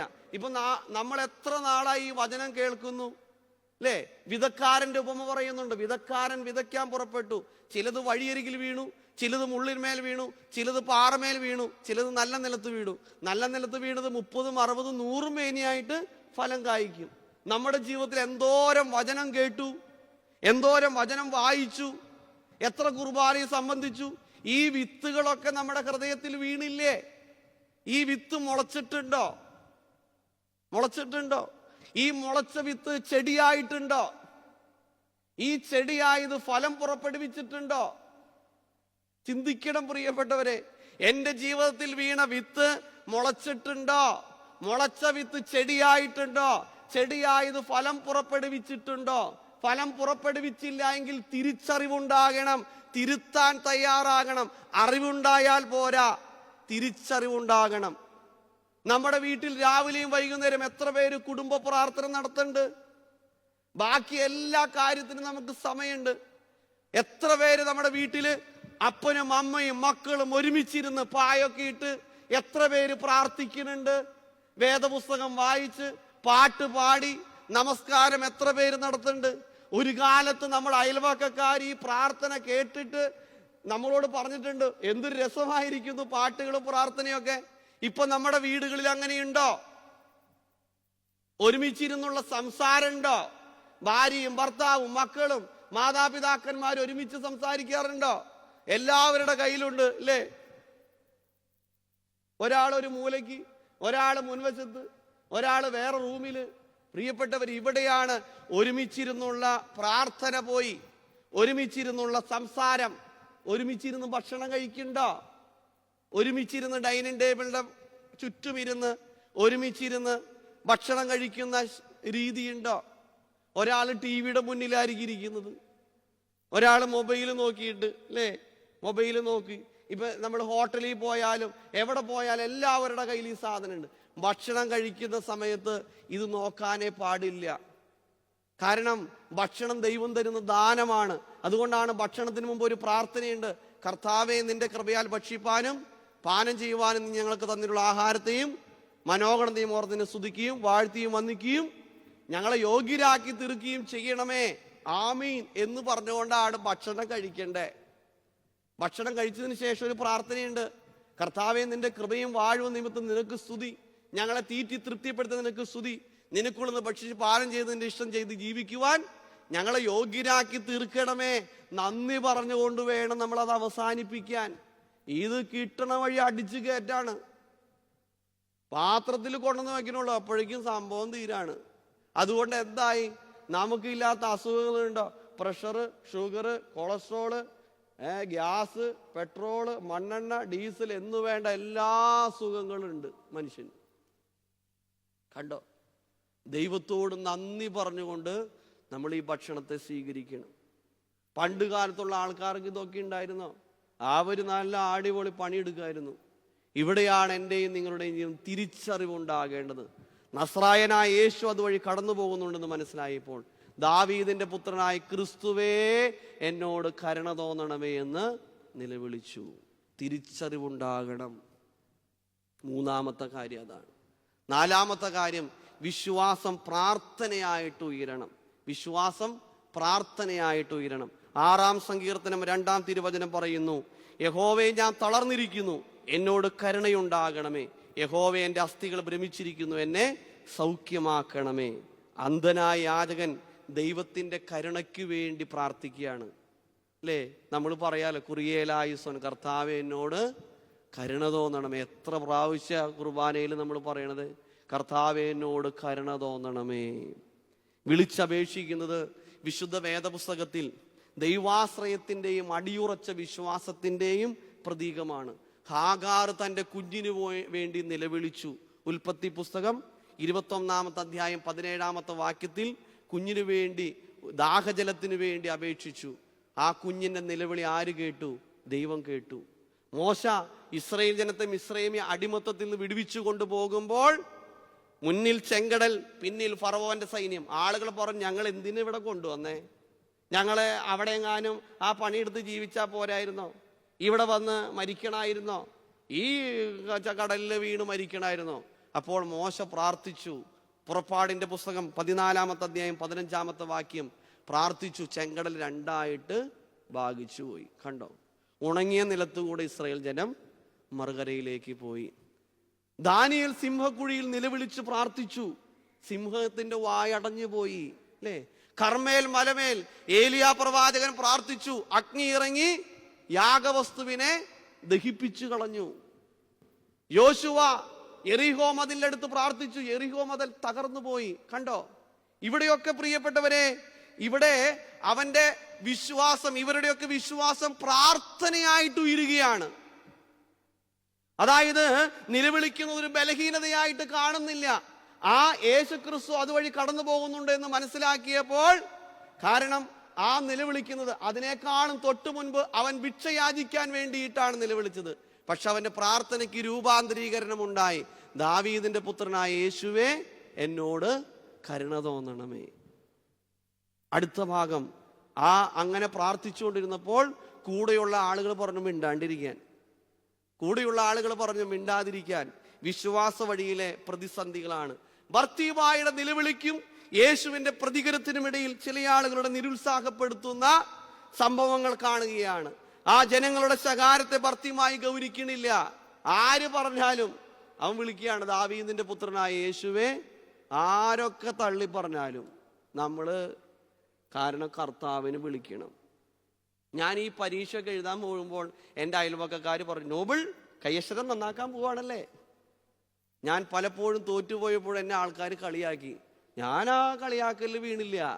മറിച്ച് എൻ്റെ കർത്താവ് എത്ര പ്രതിസന്ധി വന്നാലും ദൈവം എനിക്ക് തന്നിട്ടുണ്ടെങ്കിൽ ദൈവം എനിക്ക് തന്നിരിക്കുമെന്ന് പരിപൂർണമായി വിശ്വസിച്ചു.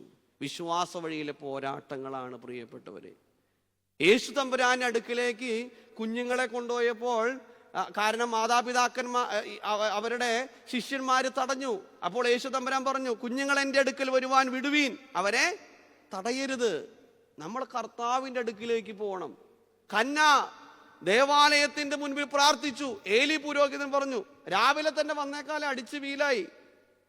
പക്ഷേ ഹന്ന പറഞ്ഞു, എനിക്ക് കുഞ്ഞുങ്ങളില്ല അച്ഛാ, എനിക്ക് വേണ്ടി പ്രാർത്ഥിക്കണം. പൂ ചോദിച്ചു, പൂന്തോട്ടം കൊടുത്തു അല്ലേ. കണ്ടോ, ഹന്നായുടെ നിലവിളിക്ക് ദൈവം. അവിടെ പ്രതിസന്ധികൾ ഉണ്ടായിരുന്നു. ആ പ്രതിസന്ധിനെ മറികടന്നതാണ് നമ്മുടെ ഈ ഹന്ന. പ്രിയപ്പെട്ടവർ, യേശുവിൻ്റെ കൂടെ നടക്കുന്നുവെങ്കിലും യേശുവിൻ്റെ സ്വഭാവം അല്പം പോലും തൊട്ടു തീണ്ടാത്തവരായിരുന്നു കൂടെ ഉണ്ടായിരുന്നവർ. പ്രിയപ്പെട്ടവരെ, അവിടെ പറയുന്നത് യേശുവെ കരുണയായിരിക്കണമേ. ഇപ്പോൾ നമ്മൾ ഇവിടെ ഇരിക്കുന്നുണ്ട് അല്ലേ. കാരണം നമ്മൾ പുറത്തേക്ക് ഇറങ്ങുമ്പോൾ ഒരു മനുഷ്യൻ, സാധു മനുഷ്യൻ അല്ലെങ്കിൽ നമ്മുടെ അയൽവക്കക്കാരനോട് കരുണ കാണിച്ചില്ലെങ്കിൽ എന്ത് പ്രയോജനമുള്ളത്? ഭക്തി കാണിച്ചിട്ട് കാര്യമില്ല. ഉള്ളിൽ നിന്നുള്ള സ്നേഹം ഉണ്ടാവണം. അതാണ് ദൈവം ആഗ്രഹിക്കുന്നത് അല്ലേ. നമ്മുടെ കൂടപ്പുറപ്പുകളെ സ്നേഹിക്കാണ്ട് ഇവിടെ വന്ന് പ്രാർത്ഥിച്ച് ഞങ്ങളുടെ കടക്കാരോട് ഞങ്ങൾ ക്ഷമിച്ചതുപോലെ 3 വർഷമായി മിണ്ടിയിട്ട് അയൽവക്കക്കാരോട്, എന്നിട്ട് നമ്മൾ തട്ടി വീടാ, സ്വർഗസ്ഥനായ പിതാവേ, നിന്റെ നാം പരിശുദ്ധമാക്കപ്പെടണമേ, നിന്റെ രാജ്യം വരണമേ, നിന്റെ തിരുവിഷ്ടം സ്വർഗത്തിലെ പോലെ ഭൂമിയിലുമാകണമേ, ഞങ്ങൾക്ക് ആവശ്യമുള്ള ആഹാരം തരണമേ, ഞങ്ങളുടെ കടക്കാരോട് ഞങ്ങൾ ക്ഷമിച്ചതുപോലെ. അങ്ങോട്ട് തട്ടി വീടാ. അയൽവക്കക്കാരനോട് മിണ്ടിയിട്ട് 3 വർഷമായി. വഴക്കില്ല, മിണ്ടാറില്ല. കയറി പോകാറുണ്ടോ? കയറി പോകാറില്ല. വഴക്കൊന്നുമില്ല. എന്ത് സ്നേഹത്! ഇതല്ല. കാണപ്പെടുന്ന സഹോദരനെ സ്നേഹിക്കാത്തവൻ കാണപ്പെടാത്ത ദൈവത്തെ സ്നേഹിക്കാൻ പറ്റൂല. ഇവിടെയാണ് കരുണ കാണിക്കേണ്ടത്. കരുണ കാണിക്കുന്നവരായിട്ട് മാറണം പ്രിയപ്പെട്ടവരെ. ഇവിടെയാണ് നമ്മുടെ ജീവിതത്തിൽ പല പ്രതിസന്ധികളും ബുദ്ധിമുട്ടുകളും ഉണ്ടാകും. പക്ഷേ നമ്മൾ ആ പ്രതിസന്ധിയെ അതിജീവിച്ചുകൊണ്ട് മുന്നോട്ട് പോകുവാൻ കഴിയണം. അവൻ്റെ അടുത്ത തലം എന്ന് പറയുന്നത് അവൻ്റെ പുറംകുപ്പായം ദൂരെ എറിഞ്ഞു. പുറംകുപ്പായം ദൂരെ എറിഞ്ഞു. പുറംകുപ്പായം ദൂരെ എറിഞ്ഞ 2 പേരെയാണ് വിശുദ്ധ വേദപുസ്തകത്തിൽ കാണുന്നത്. പൂർവ്വപിതാവായിട്ടുള്ള യൗസേപ്പ്, പിന്നെ ബർത്തീമായി. പൂർവ്വപിതാവായിട്ടുള്ള യൗസേപ്പ് എന്തിനാണ് പുറംകുപ്പായം ദൂരെ എറിഞ്ഞത്? ശരീരവിശുദ്ധിക്ക് വേണ്ടിയിട്ടാണ്. പക്ഷെ ഇവിടെ ഈ ബർത്തീമായി എന്തിനാണ് പുറംകുപ്പായം ദൂരെ എറിഞ്ഞത്? കാഴ്ച കിട്ടാൻ വേണ്ടിയിട്ടായിരുന്നു. ഇതുപോലെ ആയിരിക്കണം നമ്മുടെ ജീവിതത്തിൽ. പ്രിയപ്പെട്ടവരെ, വിലപ്പെട്ടതിനെ സംരക്ഷിക്കുവാൻ, വിലപ്പെട്ടതിനെ സ്വന്തമാക്കാനും സംരക്ഷിക്കുവാനുള്ള ശ്രമത്തിൽ നഷ്ടമാകേണ്ടി വരുന്ന എന്തിനേയും പുറംകുപ്പായം എന്ന് വിളിക്കാം. ചില പുറംകുപ്പായങ്ങൾ ദൂരെ എറിയണം. ഇവനെ സംബന്ധിച്ചിടത്തോളം ഇവനെ പൊതച്ചിരുന്ന പുതപ്പായിരിക്കാം, ഭിക്ഷയാചിച്ച പാത്രമായിരിക്കാം. ഇവന് സുരക്ഷിതത്വം കൊടുത്ത പുറംകുപ്പായം ഏറ്റവും ശ്രേഷ്ഠനായവനെ കണ്ടപ്പോൾ അവൻ ദൂരെ എറിഞ്ഞു. പ്രിയപ്പെട്ടവരെ, അപ്പോൾ നമുക്ക് ചില പുറംകുപ്പായങ്ങൾ ഉണ്ടാകും. കാരണം ചിലപ്പോൾ ചില സംരക്ഷണം നൽകുന്നത് അതിനേക്കാളും ഉപരിയാണ് നമ്മുടെ കർത്താവായ യേശു തമ്പുരാൻ. ആ കർത്താവിലേക്ക് വരുമ്പോൾ ചില പുറംകുപ്പായങ്ങൾ ദൂരെ എറിയും. ചിലപ്പോൾ അഹങ്കാരമായിരിക്കാം, ഞാനെന്നുള്ള ഭാവം. ചിലപ്പോൾ അലസതയായിരിക്കാം, ചിലപ്പോൾ അസൂയയായിരിക്കാം, ചിലപ്പോൾ കോപമായിരിക്കാം, ഭക്ഷണത്തിനോട് അമിതമായ താല്പര്യമായിരിക്കാം, ചിലപ്പോൾ ദ്രവ്യാഗ്രഹമായിരിക്കാം, ചില പുറങ്കുപ്പായങ്ങൾ ദൂരെ എറിയണം. അപ്പോൾ യേശു തമ്പുരാന്റെ അടുക്കിലേക്ക് വരുമ്പോൾ യേശു തമ്പുരാൻ ചോദിക്കും, ഞാൻ നിനക്ക് എന്ത് ചെയ്തു തരണമെന്നാണ് നീ ആഗ്രഹിക്കുന്നത്? നമ്മളോട് ഇന്നിപ്പോൾ ചോദിക്കുകയാണെങ്കിൽ, ഇപ്പം ഇന്ന് കർത്താവ് നമ്മളോട് ചോദിക്കുകയാണ്, മോനെ മോളെ ഇത്ര നേരം പ്രസംഗം കേട്ടുല്ലോ, ഞാൻ നിനക്ക് എന്ത് ചെയ്തു തരണമെന്നാണ് ആഗ്രഹിക്കുന്നതെന്ന് പറഞ്ഞാൽ നമ്മൾ എന്ത് പറയും? എൻ്റെ പൊന്നു കർത്താവ്, വരാൻ വേണ്ടി ആഗ്രഹിക്കായിരുന്നു, കുറച്ച് ലിസ്റ്റ് ഉണ്ട് അല്ലേ? ആരെങ്കിലും പറയോ, എൻ്റെ അസൂയ ഒന്ന് പോകാൻ വേണ്ടി ഞാൻ പ്രാർത്ഥിക്കണു, എനിക്ക് ഭയങ്കര ദേഷ്യമാണ് കർത്താവെ, ഭയങ്കര മുൻകോപമാണ്, ഇതൊന്ന് മാറിപ്പോകാൻ വേണ്ടി ഒന്ന് പ്രാർത്ഥിക്കൂ, ഒന്ന് എന്നെ അനുഗ്രഹിക്കൂ, കോപം മാറിപ്പോകാൻ വേണ്ടി. ഞാൻ എന്നുള്ള ഭാവം ഭയങ്കര അഹങ്കാരമാണ് എനിക്ക്, ഇതൊന്ന് മാറിപ്പോകാൻ വേണ്ടിയിട്ട് എന്നെ ഒന്ന് അനുഗ്രഹിക്കൂ. എനിക്ക് പ്രാർത്ഥിക്കാൻ എനിക്ക് സാധിക്കുന്നില്ല, എനിക്ക് പള്ളിയിൽ പോകാൻ ഭയങ്കര മടിയാണ്, എനിക്ക് വേദപുസ്തകം വായിക്കാൻ പറ്റുന്നില്ല. നമ്മൾ എന്തു പറയും? നമ്മൾ രണ്ടാമത്തെ ലിസ്റ്റ് എടുക്കും. ഇതൊക്കെ പിന്നെ നമുക്ക് ജയിക്കണം, പിന്നെ ജോലി കിട്ടണം, കല്യാണം നടക്കണം, വീടുണ്ടാവണം. പ്രിയപ്പെട്ടവരെ, മുമ്പേ അവൻ്റെ രാജ്യവും നീതിയും അന്വേഷിക്കും, ബാക്കിയുള്ളതൊക്കെയും കർത്താവ് തരും. ആദ്യം വേണ്ടത് കർത്താവിനെയാണ് നമുക്ക് വേണ്ടത്. ഒരിക്കലും രാജാവ് വിളംബരം നടത്തി, പ്രിയപ്പെട്ടവരെ ഈ കൊട്ടാരത്തിൽ വന്ന് തൊടുന്നതെല്ലാം നിങ്ങൾക്ക് സ്വന്തമാകുന്നു എന്ന് പറയും, സ്വന്തമായിരിക്കും എന്ന് പറഞ്ഞു. അപ്പോൾ ആൾക്കാർ ഈ സന്ദേശം കേട്ട വഴി അവിടുത്തെ കസേരയും ചെമ്പും അവിടുത്തെ രാജാവിൻ്റെ കട്ടിലും ഡൈനിങ് ടേബിളും എല്ലാം വന്ന് എടുത്തുകൊണ്ട് പോവാ. ഒരു കൊച്ചു പയ്യൻ വന്നിട്ട് രാജാവിനെ അങ്ങോട്ട് കയറി പിടിച്ചു. കണ്ടോ? രാജാവിനെ കയറി അതായത് തൊടുന്നതെല്ലാം നിങ്ങൾക്ക് സ്വന്താന്ന് പറഞ്ഞു. കൊച്ചു ബുദ്ധിമാനാ, കൊച്ചു വന്ന് ഈ രാജാവിനെ കയറി പിടിച്ചു. രാജാവിന്റെ കീഴിലുള്ളതല്ല ബാക്കി എല്ലാ സാധനവും, ചെമ്പും വട്ടകയും മറ്റേ കസേരയും എന്ന് വേണ്ട കട്ടിലെല്ലാം രാജാവിന്റെ കീഴിലുള്ളതല്ലേ. ബുദ്ധിമാനായ കൊച്ച് രാജാവിനെ പിടിച്ചു. അവര് ബാക്കിയുള്ളവരൊക്കെ അവിടെ ഇട്ടിട്ട് കൊണ്ടുവന്നു. നമ്മൾ ഇന്ന് വട്ടകയ്ക്ക് വേണ്ടിയിട്ട് നടക്കുക, കസേരയ്ക്ക് വേണ്ടിയിട്ട് അല്ലേ, നമ്മൾ മറ്റുള്ള കാര്യങ്ങൾക്ക് വേണ്ടിയിട്ട്. ആദ്യം തന്നെ കർത്താവിനെ പിടിക്കൂ. കർത്താവിനെ പിടിച്ചാൽ നമ്മൾ ഒന്നിനെയും പേടിക്കേണ്ടതും നിരാശപ്പെടേണ്ട കാര്യമില്ല. ഇവിടെയാണ് പുറംകുപ്പായം ദൂരെറിയേണ്ടത്. പുറംകുപ്പായം ദൂരെറിഞ്ഞ് കർത്താവിൻ്റെ അടുത്ത് വരണം. കർത്താവ് ചോദിക്കുന്നു, ഞാൻ നിനക്ക് എന്ത് ചെയ്തു തരണമെന്നാണ് നീ ആഗ്രഹിക്കുന്നത്? എനിക്ക് കാഴ്ച വേണം. കാഴ്ച കിട്ടി, ഓക്കെ ശരി, ബൈ ബൈ സീ യു എന്നാണ് പറഞ്ഞേ? ആണോ? അല്ല. യേശു ക്രിസ്തുവിനെ അനുധാവനം ചെയ്തു, അനുഗമിച്ചു. നമുക്ക് കിട്ടണവരേ ഉള്ളൂ പ്രാർത്ഥന അല്ലേ? നമുക്ക് കിട്ടിക്കഴിഞ്ഞാൽ ഓക്കെ, ഇനി അടുത്ത പ്രാവശ്യം ആവട്ടെ എന്നാണ് നമ്മൾ പലപ്പോഴും പറയുന്നത്. പ്രിയപ്പെട്ടവരെ, യേശു ക്രിസ്തുവിനെ അനുഗമിച്ചു. അതുകൊണ്ടാണ് യേശു തമ്പുരാൻ പറഞ്ഞു, എന്നെ അനുഗമിക്കുവാൻ ഇച്ഛിച്ചാൽ തന്നെ ത്യജിച്ച് തൻ്റെ കുരിശെടുത്ത് എൻ്റെ പിന്നാലെ കടന്നു വരണം അല്ലേ. ഇന്ന് മുഴുവൻ അനുകരണം അല്ലേ. സിനിമാ നടന്മാരെ അനുകരിക്കുന്നു, ഫുട്ബോൾ കളിക്കാരെ അനുകരിക്കുന്നു, മറ്റുള്ള ക്രിക്കറ്റ് കളിക്കാരെ അനുകരിക്കുന്നു. നമുക്ക് അനുകരണമാണ്, അനുഗമനമില്ല. അനുഗമിക്കണം, അതായത് ഫോളോ ചെയ്യണം നമ്മുടെ കർത്താവിനെ. അവിടെയാണ് നമ്മൾ വിജയിക്കുകയുള്ളൂ അല്ലേ. അത് എവിടേക്കാണ്? കുരിശിലേക്കുള്ള അനുഗമനമാണ് ഉണ്ടാവേണ്ടത്. കാരണം നമ്മുടെ ജീവിതത്തിൽ യേശു ക്രിസ്തുവിനെ അനുഗമിക്കുമ്പോൾ അത്ര സുഖമുള്ള ഏർപ്പാടല്ല. നമ്മുടെ ജീവിതത്തിൽ ബുദ്ധിമുട്ടുകൾ ഉണ്ടാകും, പ്രയാസങ്ങൾ ഉണ്ടാകും. ഇവിടെ നമ്മൾ കർത്താവിനെ അനുധാവനം ചെയ്യുന്നവരായിട്ട് മാറണം. അപ്പോൾ നമുക്ക് കേട്ട വചനം നമുക്ക് മനസ്സിലായോ? ബർത്തിമായിനെ കുറിച്ചാണ് പറഞ്ഞത് അല്ലേ. ബർത്തിമായിനെ കുറിച്ച് പറഞ്ഞു വിശുദ്ധ മർക്കോസ് എഴുതിയ സുവിശേഷം 10-ാമത്തെ അധ്യായം 46 മുതൽ 52 വരെയുള്ള വാക്യങ്ങളാണ് നമ്മൾ ചിന്തിച്ചത്. ഒന്ന്, അവൻ വിശ്വസിച്ചു അല്ലേ. അതുകൊണ്ടാണ് അവൻ്റെ വിശ്വാസമാണ് അവന് കാഴ്ച കിട്ടാൻ കാരണമായി തീർന്നത്. 2, പാതയെയും പാതയോരത്തെയും ബന്ധിപ്പിച്ചു. യേശു ക്രിസ്തുവിൻ്റെ ജീവിതം സമർപ്പിക്കപ്പെട്ടത് കൊണ്ടാണ് മറ്റ് പാർശ്വവൽക്കരിക്കപ്പെട്ടവരെയൊക്കെ കർത്താവ് ചേർത്ത് നിർത്തിയത്, അവൻ്റെ നിലവിളി കേട്ടത്. 3, അറിവും തിരിച്ചറിവും അല്ലേ. അറിവുണ്ടായാൽ പോരാ, നമുക്ക് എന്തുണ്ടാവണം? തിരിച്ചറിവുണ്ടാകണം. 4, വിശ്വാസം പ്രാർത്ഥനയായിട്ട് ഉയരണം അല്ലേ? നമ്മുടെ വിശ്വാസം പ്രാർത്ഥനയായിട്ട് ഉയരുമ്പോൾ ദൈവത്തിന് അനുഗ്രഹം. അങ്ങനെ പ്രാർത്ഥിക്കുമ്പോൾ പല പ്രതിസന്ധികളുണ്ടാകാം, ബുദ്ധിമുട്ടുകളുണ്ടാകാം, പെട്ടെന്ന് കിട്ടണമെന്നില്ല. അപ്പോൾ അവിടെ നമ്മൾ നിരാശപ്പെട്ടു പോകരുത്, നമ്മൾ കണ്ടിന്യൂ ചെയ്യണം.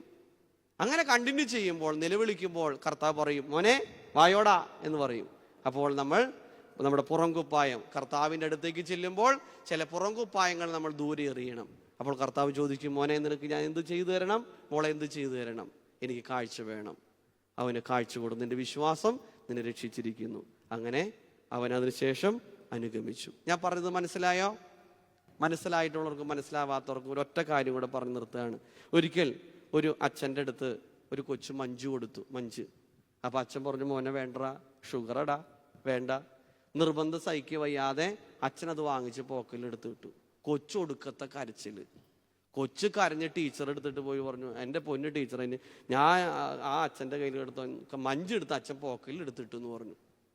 ടീച്ചർ ഒരു ചൂരലായിട്ട് വന്നിട്ട് ചോദിച്ചു, അച്ഛൻ എന്തൊട്ട് പരിപാടി കാണിച്ചേ?